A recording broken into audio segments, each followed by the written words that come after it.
Hey everyone, it's our first director's take of the year. The team had a great break and we're super excited for Season 15 and beyond. You may have noticed our recent announcement for Overwatch 2 Spotlight, and I can't wait for you to see what we have coming up during the first few seasons of this year. So for this blog, I want to spend a little time looking at some of the changes we made last year, talk about how they went, and how we want to improve them for the coming year, all while shamelessly plugging Overwatch 2 Spotlight. We started last year with a set of changes targeted at moment-to-moment gameplay on our competitive systems. We made a set of broad changes to our core PvP gameplay by rebalancing our heroes' health pools, changing projectile sizes, and reworking passives. Which, by the way, was a fucking terrible idea, and it still sucks. It still ruins the game.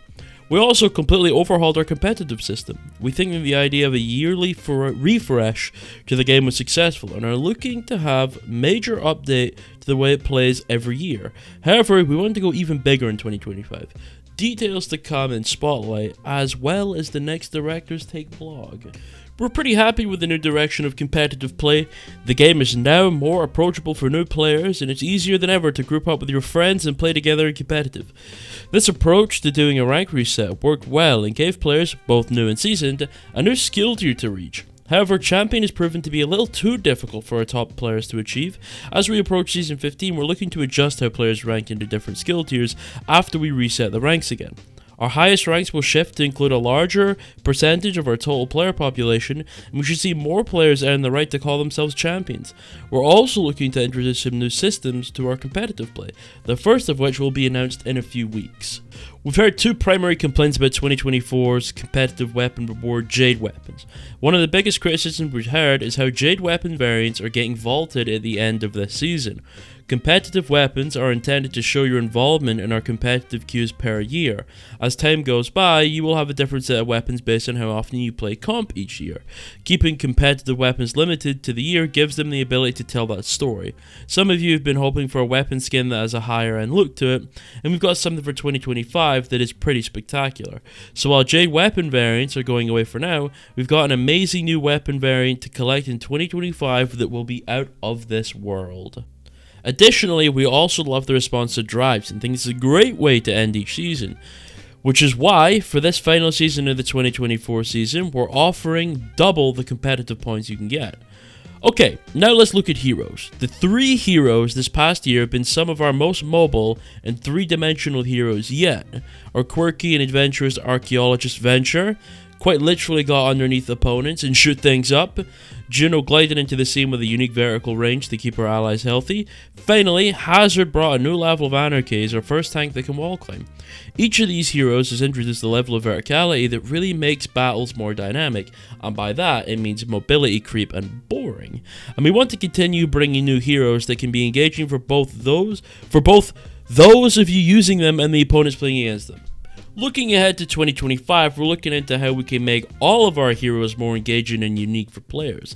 This is something the team is wanting to change up and look forward to sharing more soon. Did I mention that you're going to want to check out Spotlight? By the way, if they think Hazard and Venture are engaging gameplay, they're smoking crack, but it is what it is. We also ran our first 6v6 events last year and early this year. These took the form of 6v6 roll queue and 6v6 min 1 max 3. Min 1 max 3 was dog shit.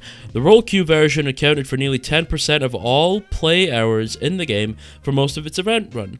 For reference, our roll queued quick play mode accounts for roughly 35 to 40% of play hours. This was lower during the 6v6 tests. There's definitely demand for a mode with this team size, but it's still uncertain how large that demand is. We're going to run a medi competitive season of 6v6 starting mid-season 15. Still a little early to say what 6v6's place is in Overwatch with a decent amount of people playing it. I think that it's probably here to stay in some form, but so far we're not ready to swap the core format of the game. Speaking of game modes, we want to take a moment on what to expect for Clash in quick play and competitive. This year we introduced Clash, which was inspired by the original Assault maps, but gave players a chance to attack and defend throughout the course of the match. Clash has had some really good matches, but we've also seen a lot of constructive feedback.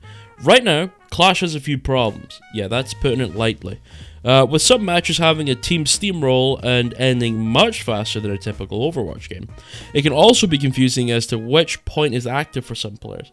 So starting in Season 15, Clash maps are going to be removed out of competitive play, thank God, as we take the time to look at these maps. and work to find ways to deliver the best competitive experience for all players. We'll keep you updated on the progress we make there. In the meantime, we're going to keep Clash and Quick Play in other unranked game modes. 2024 was a huge year, but I know 2025 is going to be even bigger, and I can't wait for the team to share more on Overwatch 2 Spotlight on February 12th. It's hard to write this one last time, I promise. So until then, let's make a great game.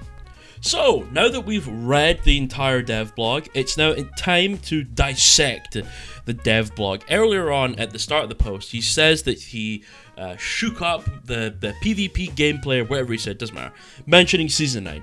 The Season 9 health pools and changes in general, which were a giant fucking failure, by the way. Absolutely awful. I have another Season 9 video planned where it's about how Season 9 actually created the problem that it tried to solve. Season 9's main change was the fact that burst damage was too effective, and burst damage was too effective because it was the only reliable way to kill through the sustain, but by increasing the projectile sizes and the health pools, it made it so sustain was even more of a viable option, therefore making it so that Season 9 actually created the problem that it was trying to solve by enabling sustain and burst comps more often and enabling poke comps more often. Which, by the way, no one likes playing.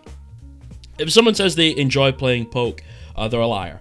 And you shouldn't listen to them, because poke is fucking boring. I'll take a brawl comp, like a boring ass no Lucio deathball W down main comp before I take a poke comp, okay? Anyway, that was a giant failure, but he does mention how that was something for this year. He said he wants to shake up the gameplay each year, so every year I assume there's going to be a new like core change to the game, which I think is good. A genuinely good idea. Now, I will say, even though Season 9 was a complete fucking disaster and it was awful, I at least really respect and appreciate the fact that they were willing to make a change like that. That's a big change. That's hard to do. And yet they went through with it and they did it. They tried it. They realized, yeah, this actually is kind of dog shit. And hopefully now that we've realized that, we revert everything back to prior to Season 9. We get rid of the passives. We get rid of the giant health box, or hit boxes, we get rid of the giant health pools, we change all that, we get rid of all of it because it's bad, and we replace it with something else. Hopefully this year that will be 6v6. Another thing to mention is that later on in the dev blog, he mentions that 6v6 accounted for about 10% of the player base and Quick Play was about 40%, but obviously that was lower during the 6v6 tests. And I'm going to go over a couple of the reasons as to why 6v6 was obviously a lower percentage of the player population during that time, and it wasn't just entirely because people prefer 5v5 to 6v6. That's arguing in bad faith. So let's actually talk about why 6v6 may have been slightly lower in player population. I think one of the biggest reasons for me personally is that it was not ranked. It was purely a quick play game mode. Now obviously that doesn't necessarily apply to the players that only play quick play. Why did they not play? And there are other reasons for that as well that I'll get into. But for me personally, and for the massive bulk of competitive players, we just only usually play ranked, and it not being a ranked mode obviously pushed us away from it because we don't really want to play quick play. We find it relatively boring. We're not there to be casual, we're there to compete, so we weren't really competing in that mode.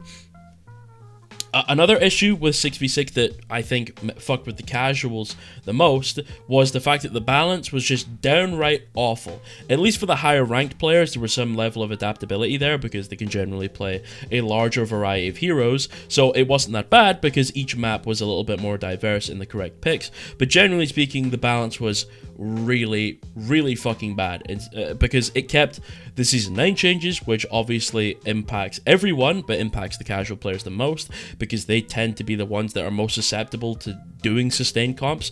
You could see it in some data someone made. I forget who it is, I apologize. But they had done a big analytical breakdown of how long teamfights last in different ranks and found that in the higher in rank you get, the teamfights end up being faster. And it's because players can more reliably utilize burst damage, can more reliably get through sustain, and things of that nature, whereas the lower ranked players, unfortunately, struggle with dealing with sustain a lot more. Now, obviously, the high ranked players do too as well, but imagine a gold player trying to burst through, like, Carry Bab. You know what I'm saying? Like, it's just like, That's tough even for a high rank player to do, let alone an average player. So I think that was one of the big reasons that pushed people away, is that it felt like in some cases some heroes were legitimately unkillable.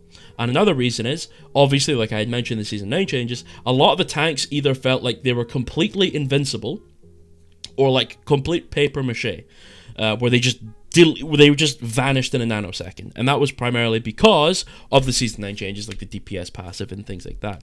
But now to get into the main reason I believe that 6v6 had such a low player population in comparison to quick play, and I think that's because of tank player agency and how it was completely destroyed, and how it's not a format issue that this happened, even though it is a large reason for it. I think it's, generally speaking, it's a design philosophy. I think the way they've designed the heroes, or especially the support heroes, going into Overwatch 2 just downright kills the tank role.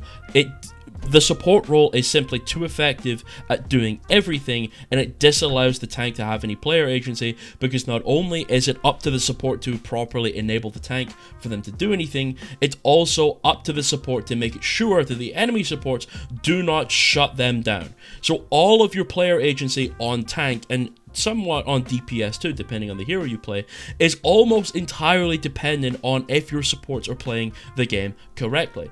So, when you queued into the 6v6 mode, especially as an average player, and you wanted to play the tank role, basically what you got was 5v5 2.0.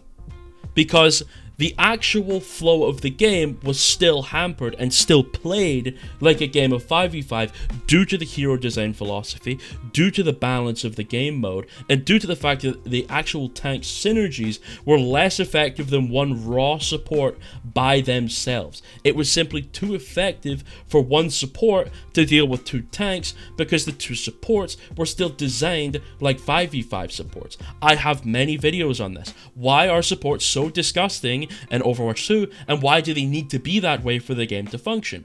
Well, the game is like that because of the fact that when you move into Overwatch 2 and you become 5v5, the support heroes are going to be taking a lot more duels due to the fact that there's no more off-tank in order to go back and peel for them.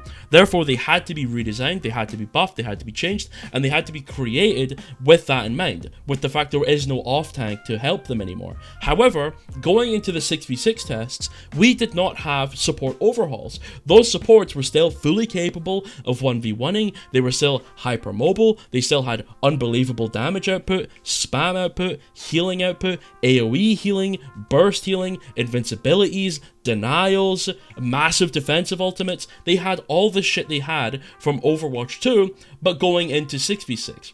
And I think that's it. To me, that's the definitive reason it failed. That's why I didn't get as much enjoyment out of it as I had hoped. Things like Baptiste, things like Kiriko, things like Brigitte, things like Illari, Lifeweaver, they just simply ruined the game for me personally. These 5v5 design supports simply ruin the game in 5v5 as well, but they also ruin it in 6v6. And in the same way that you cannot have a 6v6 designed hero in a 5v5 format, you cannot have a 5v5 designed hero in the 6v6 format. They simply do not work. They were not made for the environment that they reside in. And I think had they done the Herculean task of actually trying to fix these supports, the 6v6 test obviously would have reigned supreme in my opinion, because it was vastly superior. Even with it being so badly balanced and so badly designed, I still think it was a superior experience to the 5v5 one. And that's all I have to say about that. I love you all. I hope you have a great day, and I'll see you the next time something annoys me. Goodbye. Mwah. Mwah. Goodbye. Mwah. Bye-bye. Mwah. Bye-bye. Dude, look at me swagging out here. Hold on a minute. We're gonna... Oh, do I die here? No, wait, hold on. Watch me swag. We're gonna keep the video going just so... I think I'm done swagging. Oh, wait. Maybe I kill the Genji? No. Okay, goodbye. Bye-bye.